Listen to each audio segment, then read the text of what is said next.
Dzień dobry, witam bardzo serdecznie w kolejnym odcinku Jeszcze 5 minutek.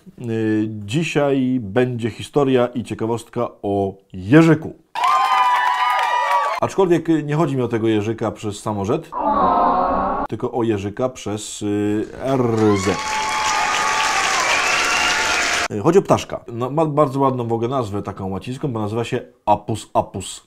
Taki trochę nieskomplikowany, po prostu 2 razy się powtórzył. Apus apus jest takim malutkim ptaszkiem, możliwe, że go widzieliście, bo on tutaj funkcjonuje w naszym rejonie, aczkolwiek jest bardzo podobny do jaskółki, więc mogło się pomylić i myśleliście, że to jaskółkę widzicie, a to był właśnie jeżyk. Historia z jeżykiem, w sensie z tymi ciekawostkami o nim, że on jest jakiś taki wyjątkowy, ten jeżyk, zaczęła się bodajże chyba w trakcie II wojny światowej. Jakiś tam pilot leciał samolotem z wyłączonymi silnikami, jakiś taki miał lot, jakiś taki dryfujący, czy jak tam to nazwać. I nagle podał taką informację do tych swoich tam ludzi na wieży kontrolnej, że bardzo dziwne rzeczy dzieją się wokół niego, dlatego że wokół niego leci kilkaset ptaków, które są zupełnie nieruchome i po prostu unoszą się w powietrzu bez żadnego ruchu, po prostu jakby spały. Okazało się, że to właśnie było stado jeżyków i zaczęto badać te ptaki potem. Był jakiś taki tam słynny potem jakiś ornitolog, który je badał. Co się okazało? Że jeżyk jest taki skubany, że on 40 dni po urodzeniu, czyli jak tam się już tam doprowadzi do jakiegoś takiego stanu używalności po urodzeniu, wzbija się po raz pierwszy w powietrze i słuchajcie, to jest po prostu mega.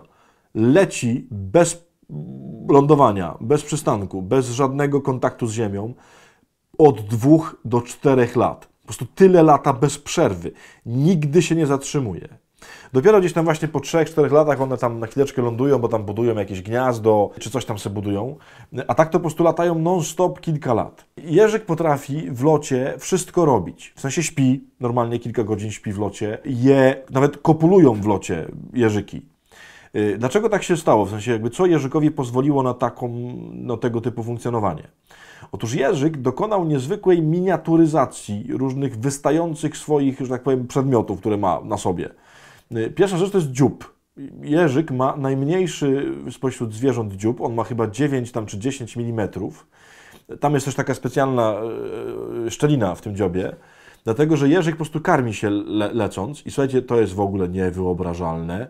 Jeżyk potrafi dziennie przez ten dziób zjeść do 40 000 małych owadów. To jest po prostu tak, jakby weźcie sobie wyobraźcie, że jedziecie na rowerze, kiedy się pojawiają te wszystkie owady i po prostu jedziecie na rowerze z górki z rozdziawioną gębą w uśmiechu i po prostu cały czas połykacie komary i muchy, to jeżyk ma tak cały dzień i 40 000 dziennie tych owadów tak zjada. Dlatego, że on po prostu potrzebuje strasznie dużo energii do takiego latania. Druga rzecz, oprócz tej miniaturyzacji dzioba, to sobie też jeżyk sobie zminiaturyzował stopy, jeśli tak można powiedzieć, w sensie nóżki jego. To są najmniejsze tam wśród ptaków nóżki, one mają tylko 10 mm skok. Tylko tyle jeżyk potrafi się ruszyć tymi swoimi stópkami, gdzie ma tam 4 palce tylko. I on nawet nie potrafi stać trochę na tych stopach, tylko tak się czepia pionowych jakby płaszczyzn. W związku z tym jeżyk jest po prostu najbardziej, że tak powiem, długodystansowym lataczem wśród chyba wszystkich ptaków. No po prostu jest niewiarygodny. Po prostu lata i lata i lata i ciągle lata. Po co nam to? W sensie, po co nam taka prawda o jeżyku?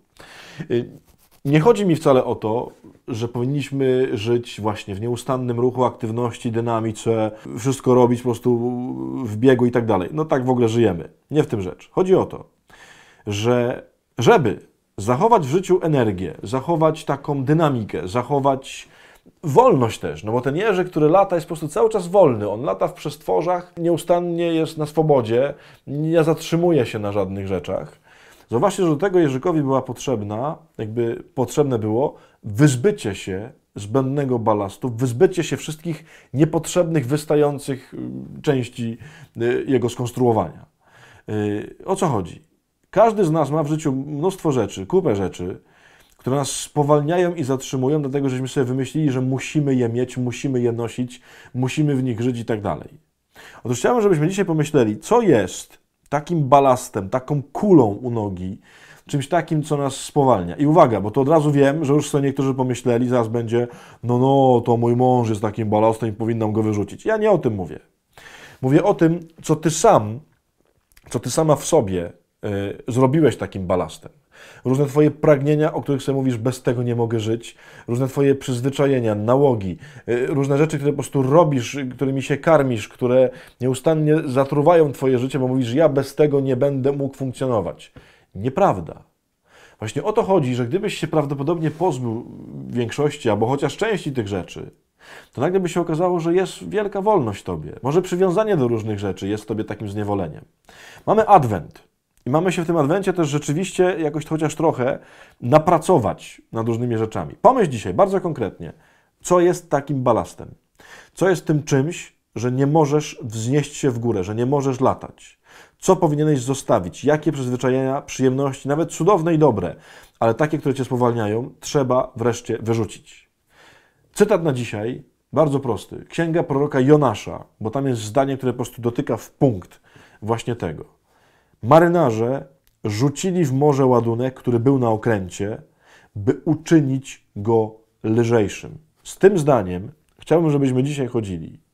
Oni wiedzieli, że ten statek im zatonie, jak nie wyrzucą balastu. I zaczęli właśnie od różnych zbędnych rzeczy. Tak, potem na końcu się okazało, że trzeba po prostu jeszcze Jonasza wyrzucić. To już jest zupełnie inna historia. Ale trzeba zacząć od zbędnego balastu. Pomyśl dzisiaj, co jest tym czymś, co cię spowalnia, zatrzymuje, nieustannie męczy twoje pragnienia, bo ciągle chcesz to zdobyć, a wcale tego nie potrzebujesz. Bądź jak jeżyk. Fruwaj, lataj i bądź wolny. Naucz się od jeżyka takiego pozbycia się wszelkiego niepotrzebnego balastu.